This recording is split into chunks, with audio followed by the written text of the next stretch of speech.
I'm going to tell you why everything at work feels so much harder right now, and it probably has nothing to do with you or your performance.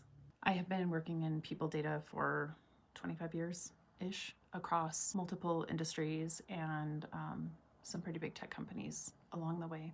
And if I've learned one thing, it's that these companies have a lot of data that tell the story of who gets hired, how candidates move through the funnel, how people progress through the employee life cycle, in promotions, etc., who stays, who leaves, and who is quietly pushed out.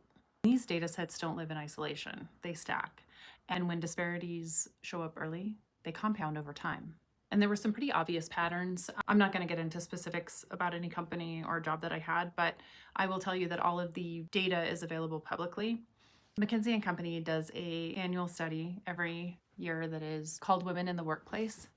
And there's no difference in trends that I saw in any company that I worked in and what this study shows. It's all very common knowledge to anyone who wants it.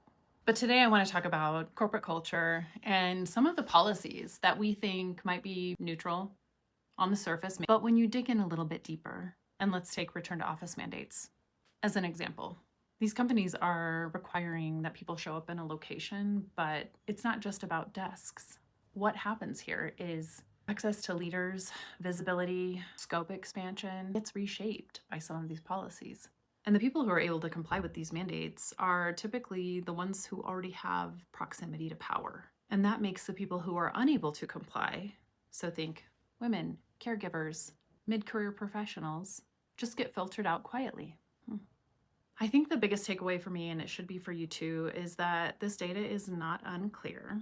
It's very clear. But that there has never been an appetite at the leader level to engage with that data and drive change into the systems that are creating toxic culture or creating access blockers. And we know that that's not just what I've seen in my own career, because that McKinsey data that I referenced earlier, nothing's changed. And I actually think in some cases it's getting worse. I see a lot out there. I have friends at other companies and I hear nightmare stories. Yeah, we might be on a path downward.